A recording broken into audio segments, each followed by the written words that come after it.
Good morning. It's morning Oasis time. It's 10 a.m. on the 27th of December. Today's a beautiful day in the Pacific Northwest. If you are anywhere near here, it's like one of those perfect blue days where we've got big puffy clouds and high thin clouds. It's the perfect day for communication. If you have a little bit of time, go out and do some cloud sun gazing, and I don't know about you, but I love to play with the clouds. So I thought today, we've done sometimes little games. So what I was thinking is, if it's possible for you to get by a window and to where you can feel a connection to the sky, where you can feel maybe sun on your face or see the sky or connect into that sky space. That's what I thought we might do this morning, because one of the things that I love to do for play is communicate with that galactic consciousness through the clouds. Oftentimes I'll look up and I just see something in the clouds and it's talking to me. I remember the first time I was really became conscious of this. I was with my friend Hannah Neal, and I had always felt this sense of connection to clouds and the sky. I would spend hours just watching the sky. Usually my husband and I would go on dates in the weekends, and we would take at least an hour or two at a park where he'd nap and I'd like cloud gaze, basically, and so that's always been a part of me. I didn't realize that the clouds were looking back, really, until I was, I was with my friend Hannah Neal, and we had just met. It was our first time meeting, and we came out of the restaurant, and it was like when we had been inside and we first met, when our energies came together. And maybe you've had this experience with people. Sometimes you meet somebody and it's like everything shifts. It's almost like the world kind of shifts in its rotation for that time for you. For her and I, we were in this restaurant area called Woody's Tacos in Vancouver, and we were sitting there. We had just got to the table with our tacos, and there were people all around us and tables, and all of a sudden it was like we were chatting, and we mentioned I think I mentioned something, or she mentioned something about the lost tribe of the Jews, the 13th tribe, and I was like, what? And my whole head just shifted to the side. My eyes started twitching. I'm just like, ugh. And she pretty much had the same thing happen, though I kind of lost touch with what was going on around me. And I don't know how long we sat there. It was long enough for our food to get a little bit cold. And while we were in that space, several of the other tables had left. And then, there were some people who had noticed us, were just kind of staring at us like, what are you guys? These two women are just sitting there with their heads cocked to the side, kind of twitching, and it was bizarre, So, good morning, Alex. I'm telling a story about my connecting to clouds, and it's kind of feeling like a little bit of a ramble, but I promise this will make sense. So, anyway, we came out of the restaurant, and after that experience, it was like we both felt like we needed to just kind of clear out, And so as soon as we stepped out, we both didn't say it to the other, but we thought of calling the wind. And this huge gust of wind just came through so much faster than I've ever had happen before. Whenever I think about wind, it usually comes. But this was like a gust and a blast. And and I said to her, I giggled, or no, she said, I love to call the wind. And I was like, oh my God, I was just doing that. She goes, so was I. So we went for a walk, and while we were walking, we talked a little bit about the clouds, but not very much at that point. the reason I tell that part of the story is because finding Hannah Neal was one of those landmark points for me. There's a few people who've been that way for me along the way.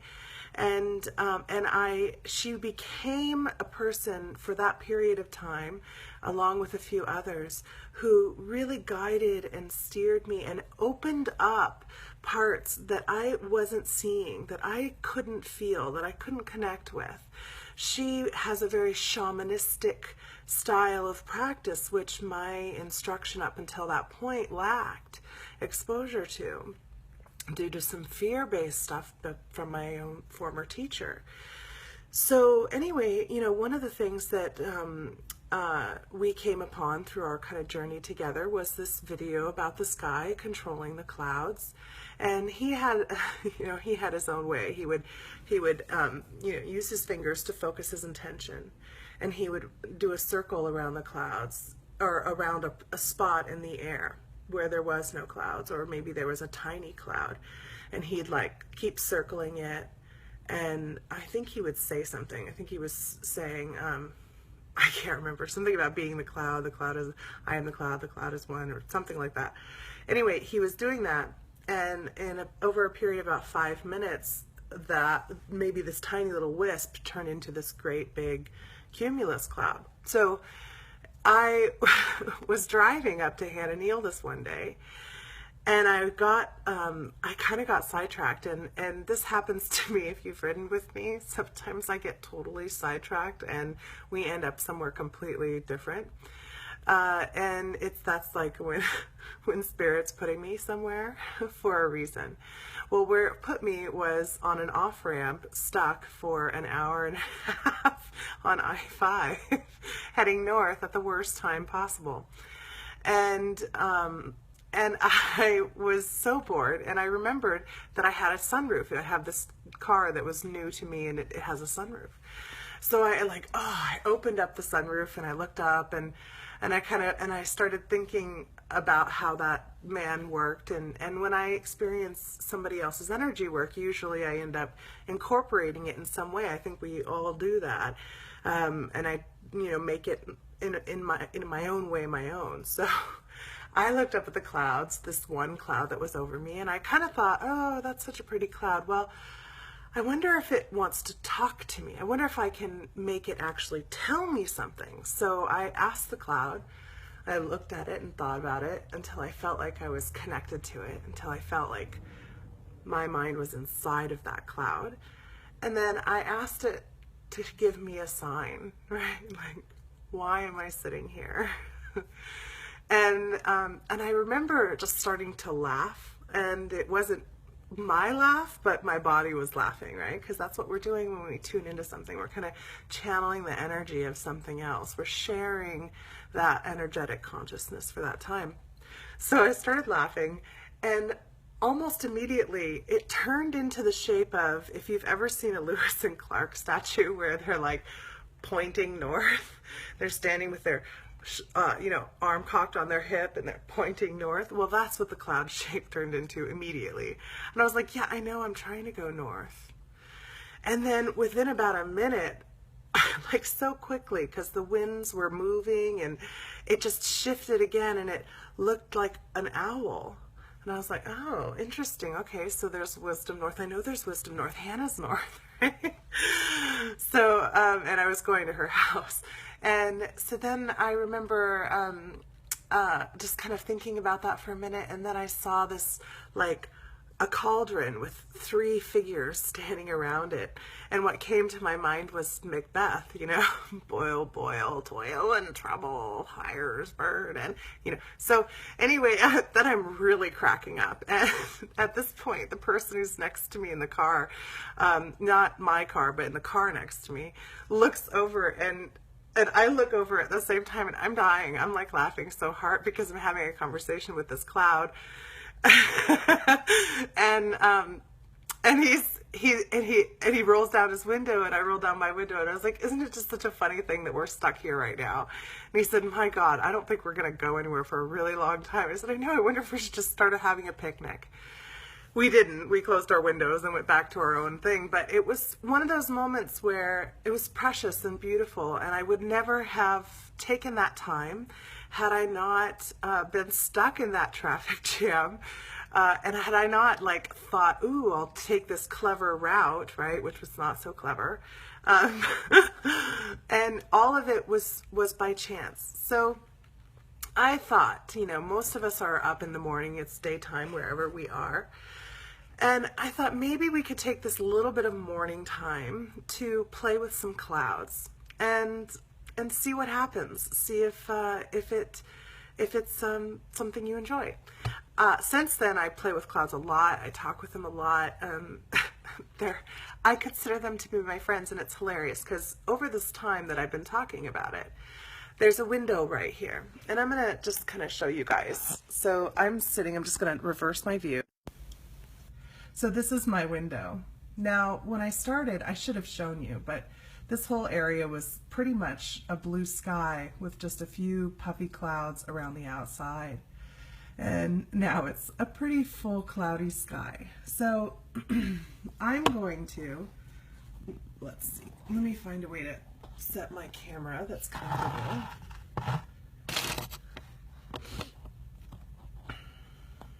Okay. So let's see if we can have this cloud communicate with us and maybe give us some sign. So why don't you join with me, or you can work on a cloud that's by you, especially if you are, watching this as a recording. Wow, it's really filling up. Okay, I'm starting to see some shape. Let's focus our intention a little bit more.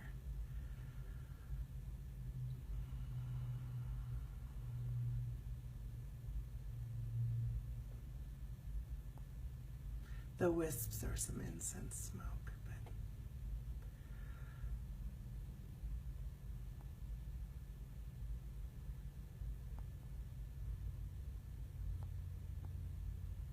imagine the cloud, that you're inside of it. Oh, look at that horse coming up out of the top. It's shifting again.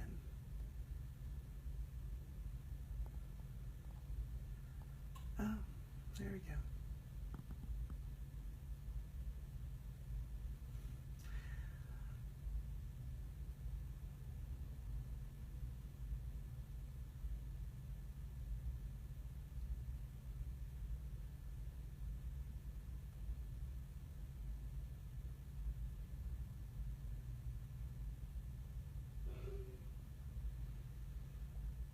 Do you see the face in the cloud right now? That looks like it has half of a mask. Now it's gone. When we play with clouds, you never know what you're going to get. And you never know what information's going to come through. If any of you had anything come through while we did that just a little bit, I'd love to hear about it. If not, and for you, you're like, Jessie, that was totally pointless, then let it go, because that's the whole point, right? We're supposed to be exposed to all kinds of things, and some of them we're going to find absolutely ridiculous. And some of them we're going to be like, oh my God, I do that all the time. There was one time when my friend Brenda and I, she called me out. She'd been sitting outside, she smokes, and she calls me, Jessie, come out here and take a look at my angel. And I look up and there's this huge, beautiful angel cloud in the sky. And I'm kind of looking at it for a minute and I giggle. Because I'm the one that has the little angel and a little devil. Like, I'm all about balance. They both get equal playtime, right? So I just kind of played with it for a minute and it turned into this kind of hooded looking, scary, kind of angel of death like looking thing. And she goes, God damn it, Jessie, quit messing with my clouds. So have fun with it. These are the ways that we can take our consciousness work, take our connections, take our energy, and turn it into play. And play with our environment. Connect with our environment. Next time you go out for a walk, I want you to try to connect to and feel what's going on around you. Try to feel if there are worms beneath your feet. ants crawling around. Feel, you saw a cat face and a dragon face. That's awesome, Andrea. Yeah, I think I saw that too. It was interesting that that mask face kind of looked almost a little goblinish for a moment as well. It was interesting. That was an interesting play there. What it reminds me of, there's a children's story, well, a Brothers Grimm fairy tale, if you can call those children's stories, and I believe it's called Whitesnake. And this story is all about how there's a king who is said to be really prosperous, and I can't remember exactly how the story goes, but this young guy wants to marry his daughter, and the guy is given these 3 impossible tasks in order to marry her. And when he finds out from a servant that the king has a white snake that he captured and eats a piece of it every day, and it gives him these special gifts. Well, so this young guy steals a piece of this white snake and he eats it. Well, the gift was that he could hear all the animals and talk to them. He could talk to all the animals. And so one of the tasks was to pick up like 1,000,000 grains of rice from this field. Well, he talks to the ants and has all the ants bring all the rice.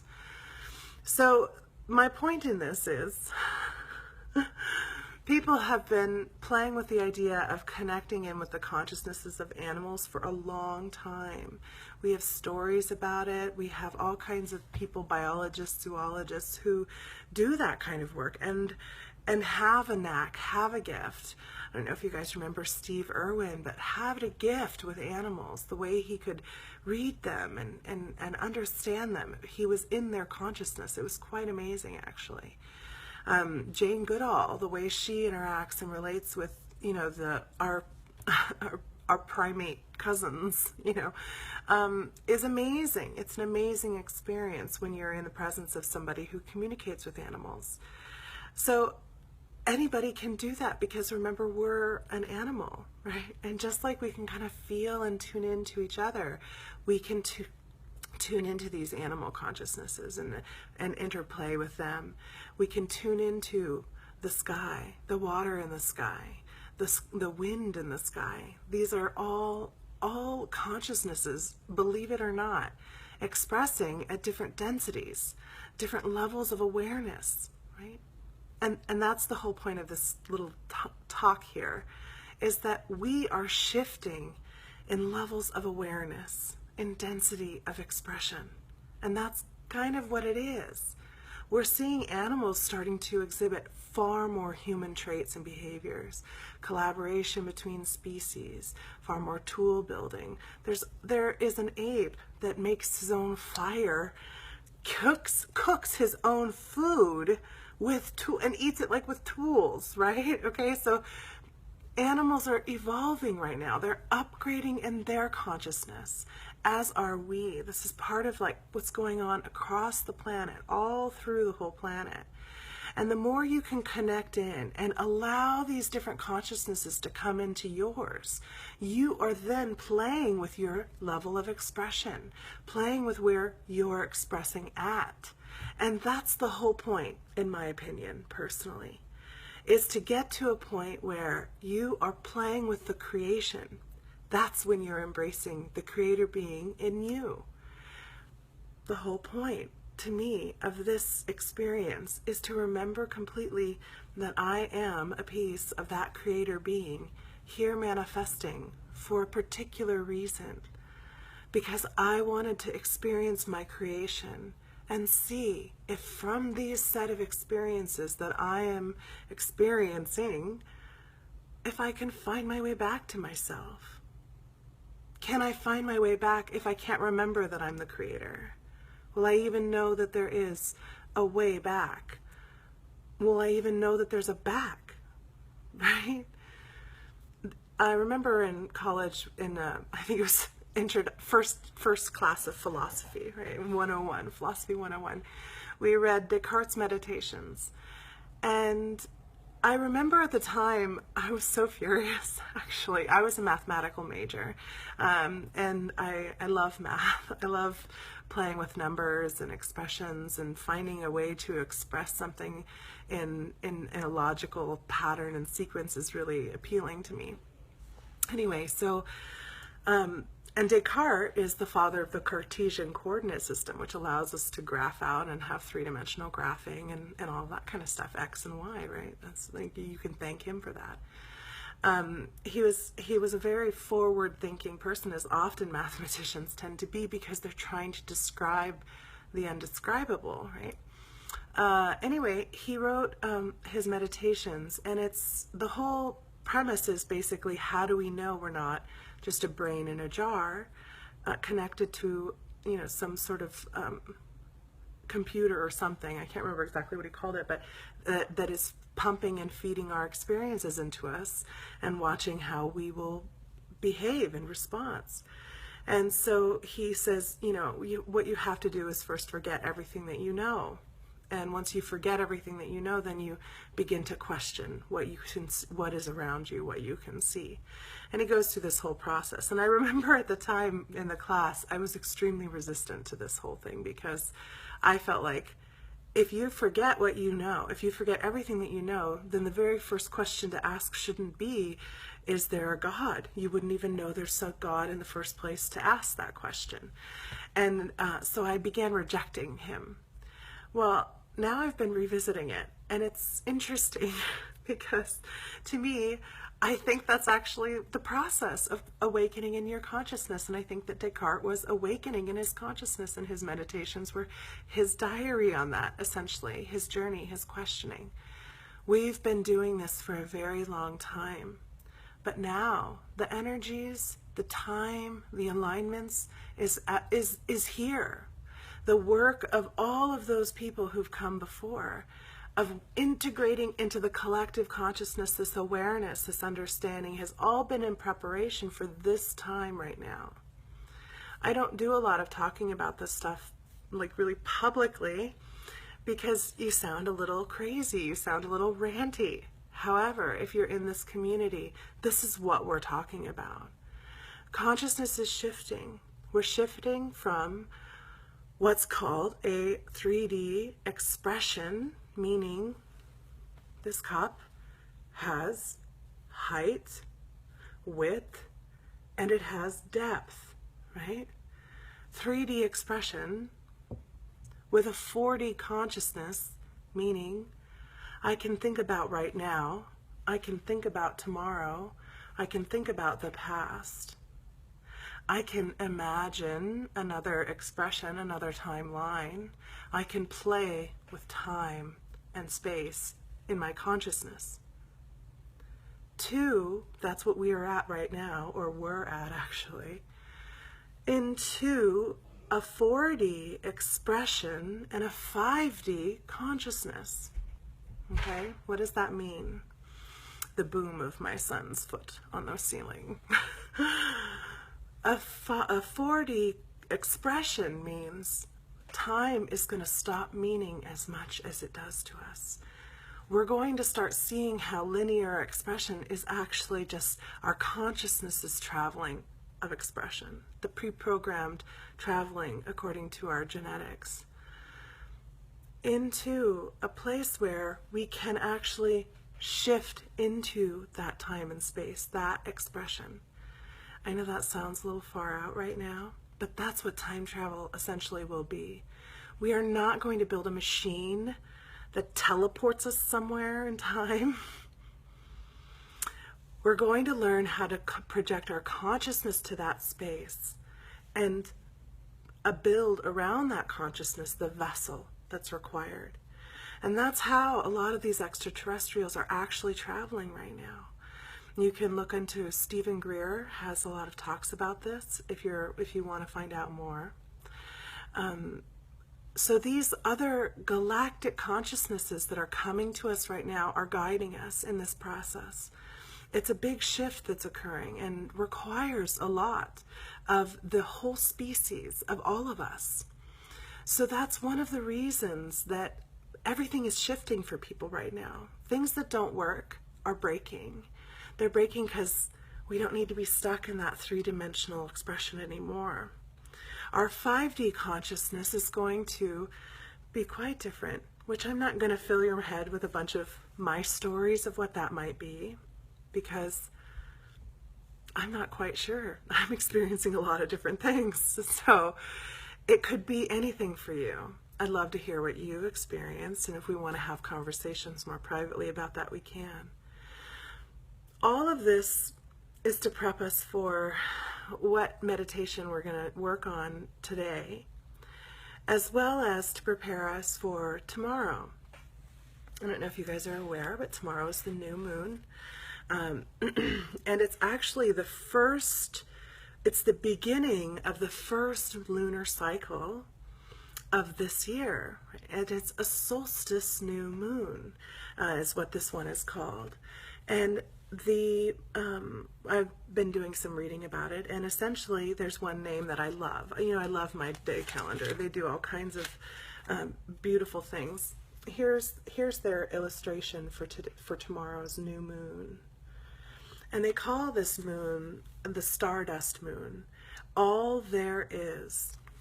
Now, I was also reading on another a site about how the moon's energies are, and how each moon has a different kind of frequency as to how it impacts us, depending on where we are in relationship to the sun and the kind of energy that's coming back. So on that site they called it a time to remember who you truly are, the solstice moon, the first new moon of the year. So this is the reason I cite those two separate references, is because when you find multiple confirmations of things, of the same concept, of the same story, or of that same kind of message, it's a great way of feeling like, oh, and I have it too. So that makes it even stronger confirmation of knowing this is a collective frequency. It's not an individuated frequency. It's more collective consciousness. So tomorrow what we'll do is we'll work on using that new moon energy to call in all of ourselves. Today we're going to do some prep work for that. That's what I was thinking. I hope you guys like it. One of the things that I thought would be interesting to try playing with over this year, a lot of messages have been coming to me, reminding me and reaffirming my need to be more strongly connected to the energy of the moon and of the lunar cycle, and to be more aware of how that energy is actually impacting me. I have given very little credit to that in the past, so I've had a lot of things come into play that remind me that it's time to use that. So one of the things that I'm going to be doing is building my own little kind of not an altar, because I'm not very ritualistic, but a space where I'm going to focus the energy of the moon as it's coming in. So I'm going to use my moonstone, which is my rainbow moonstone, and some other things that are for this lunar cycle, right? So things that are my whole self. Well, one of the biggest parts of myself for me is being a creator. So I'm an artist. I guess technically I'm an artisan. I've been doing art in one form or another for most of my life. I started making my own clothes in my childhood. My mother was a seamstress, my grandmother, all of my great-grandmother, my uncle, a lot of us make our own clothes, make clothing. So I learned needlepoint and crocheting and knitting and a lot of fiber skills, needle felting over the years. I've done pottery. I did pottery for a while, and I was a clothing designer for a while. I paint, I sculpt, I love to create things. In comes the mail. I love to create things. I love to make things. I love to learn the way that people have been making things for our history and to do that, to embody that. I feel connected to the fishermen when I'm making netting. I feel connected to the woman in the plains while I'm weaving a basket. I feel linked into the woman weaving, as I use looms. It's an amazing experience to create something. So for me, one of my whole things is of self is being a creator. So I'm going to put pieces of some of my pottery and some things that I've made over the years. I make jewelry, so that I can remember that creator being self. And then I have a picture of my parents around the time that I was conceived, to remember that energy of love that was shared in that space for my creation, because oftentimes through the course of our lives, we don't feel that love, but that is a part of ourselves, right? That is a part of us. I also have a glass of water, because water is for me my whole self. I'm very water-based, and fire, because I am very fiery, and that is a part of myself. So these are things that I'm going to be putting in. Elements, creation. I would love to know if you guys want to do this as well. I think tomorrow I will take a picture of my little moon energy space, and I'll post it in the Healing Pathwalker group. And if you guys would like to, I'd love to invite you to post yours as well. This is not necessarily, something you have to do, but making intention a part of your practice, giving yourself space and time to focus your energy, focus your intention, is what helps me flow much more easily in my life. My life isn't easy, but it allows me to flow with what's happening. Before I started working this way and approaching my life in this way, I had a lot of anxiety. I struggled a lot with energy levels. I just didn't feel like I was empowered in my life. I didn't feel like my life was my life. I felt like I kept waiting for, when is it going to end? When will this part be over and I actually get to start living my life? And this is one of those ways. If you feel like you're struggling with that, these are the ways that we start taking back that power and that control. And you're probably already finding that nothing is working anyway. The old ways are not working. Dissociation's not working. Losing ourselves in our addictions are not working. Our addictions are not even feeling good anymore. Releasing ourselves from through our indulgence in our victim mentalities, in our interpersonal relationships, it's not working anymore. It's really hard to act out in behaviors that once would create space for us, that once would push people away before they could hurt us. Those aren't working anymore. So why not try something new? Why not try a new way? Notice how the light color is changing and shifting as we're talking about this, because this is big. This is that path that we're all on right now. We're also approaching the new year, so we've got a lot of new energy coming in right now. Let's use it. Let's use this time and this energy. So that said, it's 10:33. That feels like a good time to start our meditation, right? Oh, well, I was going to show you guys something too. Should I show it? I'm going to show it. I'm actually going to show just one part of it, because that's going to be a part of our meditation, is connecting in with this. So, in the spirit of being intentional, creating space, creating a time and an open space for yourself to have a practice is what we're talking about. In that spirit, I bought myself a Christmas present. We didn't do much exchanging this year. We all kind of picked out what we wanted for ourselves. This is what I got for myself. It's a pop-up book, and it's Gods and Heroes by Matthew Reinhardt and Robert Subada. Now, this is an amazing pop-up book. I'm not going to show you the whole thing, but I am going to show you one of the creatures, one of the gods that they have in here, and we're going to use it in our meditation today. All right? So, look at this. Well, here, look at that. Is that not amazing? Just amazing. Look at it. All right. He's holding the Ankh, a sacred symbol. Not just a symbol, but actually a tool of consciousness and connection, of eternal energy and expression. And let's tune into this time when awareness and consciousness were a part of our daily lives, a part of our daily practice. Let's tune into that time and that space. I got it on Amazon. Isn't it awesome? Do you want me to show you another picture from it, Alex? Okay, I'm going to show you one more. Okay, I might just show all of the main ones. But you guys, seriously, this book is so amazing. Okay, look. This is Mount Olympus.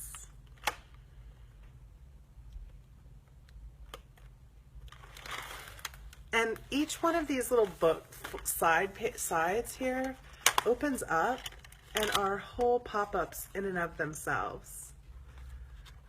Isn't that amazing? I have another one coming too. Because I just love it that much. So there's all sorts of things all through it. Really interesting stuff. I think it was, if I remember correctly, the two together with on Amazon Prime were $50 or $49, something like that. Look at this one. This is Jason from the Jason and the Argonauts ship. You could, if you look in the side, you can see people in there. I know, Alex, I've decided I'm going to start collecting pop-up books from this guy because I love it that much.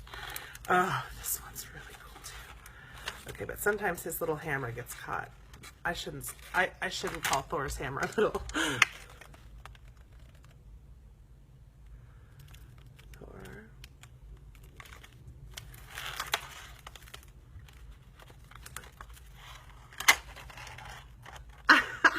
Pele, the volcano goddess. Isn't that awesome? She comes out of the volcano. Oh. I'm sorry, you guys. If you don't like this, then you can just fast forward the video. Or, you know, you can go somewhere else. And the dragon.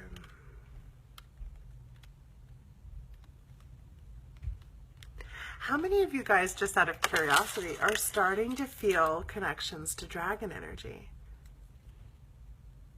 Have you been thinking about dragons, seeing them more, going, oh, they're not real? The dragon energy is coming in really strong right now. Ooh, look how golden I just got. I know, Alex, right? It's amazing. Okay, so should we start our meditation? All right, let's go ahead and adjust our body if we need to.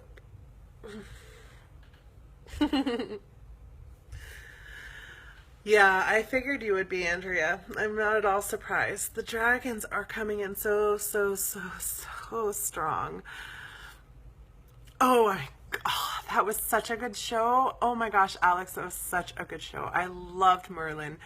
I need to watch it again. It's been a while. I think I missed the last season of it or something because I know they kept making it after I stopped watching. But oh my God, yeah, that dragon was just amazing in that one. My next one is, I think it's called Dragons and Monsters, is my next pop-up book, which will be coming in a couple days, and I will promise to show you guys that one too. I'm wondering if maybe today we're not going to do a meditation. What do we think? No, we are. Okay. All right. So make sure you're sitting comfortably. We're going to just take a moment, come into ourselves. I'm going to allow you guys this time to ground and connect on your own. We've been doing it for, like this is our 4th week, I think. So let's just feel and allow ourselves to do that grounding. Maybe grounding through your tree.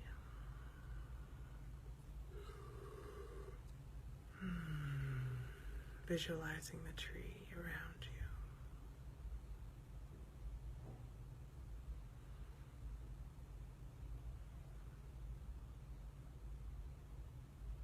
Let those roots grow down. They're not going to let me do it on your own, sorry. Too many that still need the guidance, and that's awesome. Let those roots grow down with the roots of your tree. Send them wide and deep.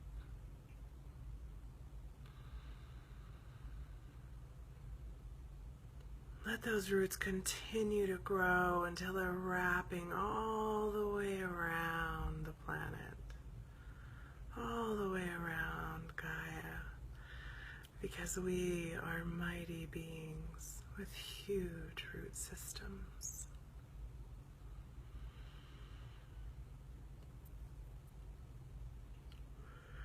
Ooh. Feel your roots touching the roots of all of those who are grounding and connecting with us together. There are about 160 to 200 of us that are watching this show almost each day. Let's all connect our roots together and feel our oneness, our whole selves expressing through each other. Let's feel our trunks growing strong as they draw that energy up from the earth, up through our bodies.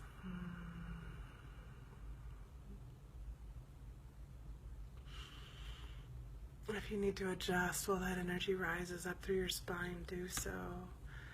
If you want to pop or release joints, that helps the energy to flow and release.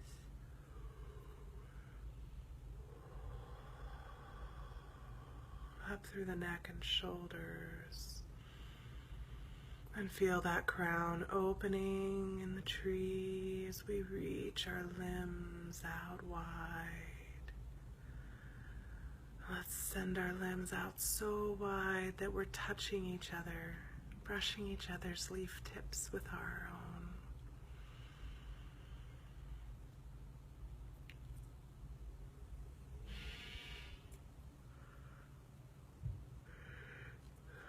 We have people watching this show from all around the world. It's really beautiful. All parts of the world. Let's let each other touch each other and form that network even more strongly around the planet of consciousness.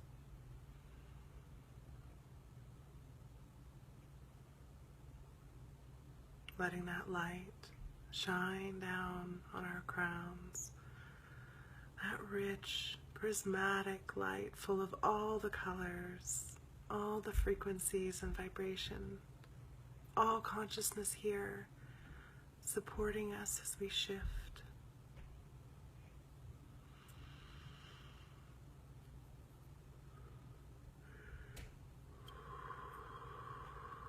That's a big one. Allow that light to shine down through the body.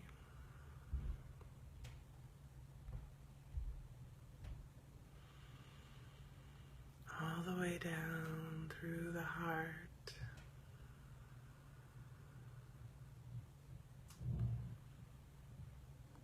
All the way down through the trunk.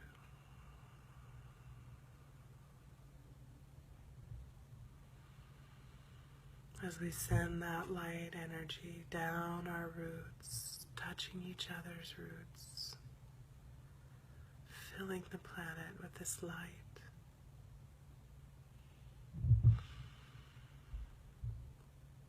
Feeling the consciousnesses of all the others in this creation, the plant kingdom, the animal kingdom, even the consciousness of the minerals and elements, the space between the atoms, the particles,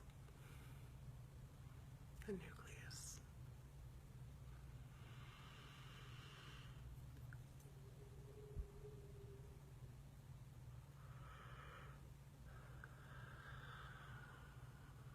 In this space, we are simply opening a state of allowance for this new transitional energy to come in. So let's call in the waters of Source to flush clean this platform of ourselves, our canopy, our vessel, so that this new energy has a place to land, a space to fill. As this water rains down upon you and your tree, imagine it washing and cleansing away all of those beliefs that we held, that separated us, divided us, that made us not reach for each other. The belief that I must be a certain way before I am worthy of this connection.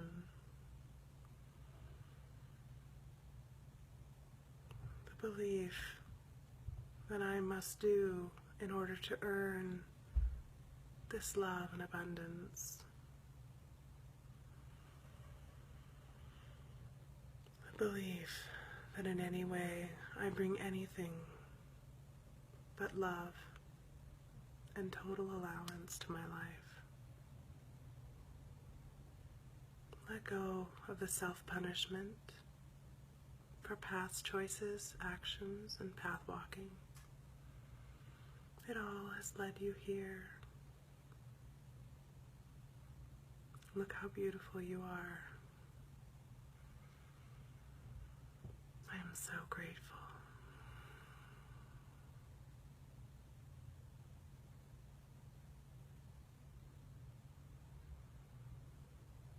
If you cannot feel and see the gratitude for yourself in the reflection, allow yourself to feel the love and gratitude for the mirror, for those around you who reflect back to you. If you're here, I am reflecting back to you.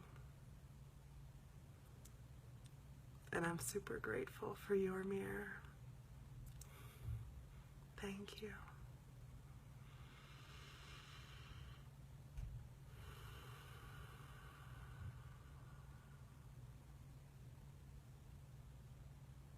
Allow the rain to wash away all the negative thoughts, the fear, the separation that you felt in that moment of receiving love and gratitude.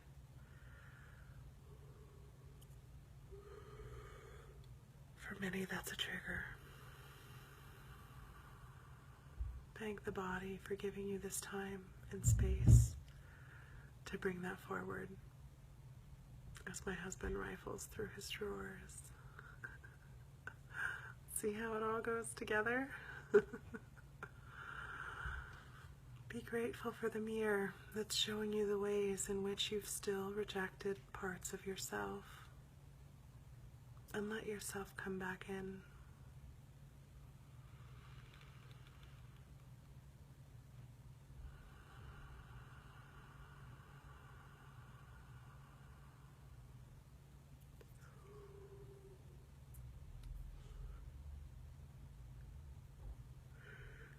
Let's just sit in this state for a moment. Together.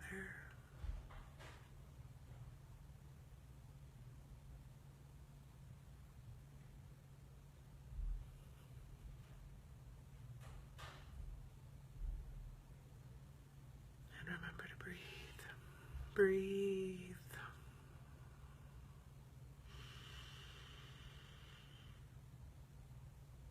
As that water flushes through and releases down your root system, nourishing, cleansing.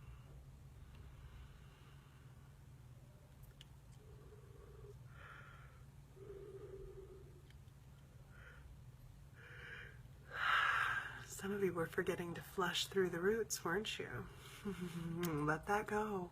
You don't have to hold it anymore. Not even there. Let it go.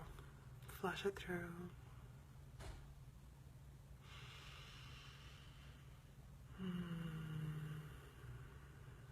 Go ahead and stay in this space for as long as you like.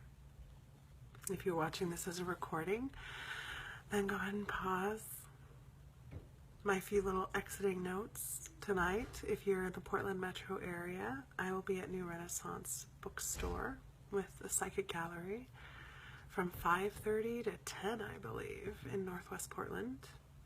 Tomorrow night, I'll be doing the Psychic Wednesday at Rendezvous in Southeast Portland. And today at 4 o'clock, an interview with me on Powell's show, I think it's called the Spiritual Voice Podcast, is going to be airing live. Oh, not live. We recorded it already. But it will be going live at 4 p.m. Thank you for joining me today, you guys. Have a beautiful, beautiful Tuesday. The sky's cleared out again already. And I love you guys. Thanks for showing up.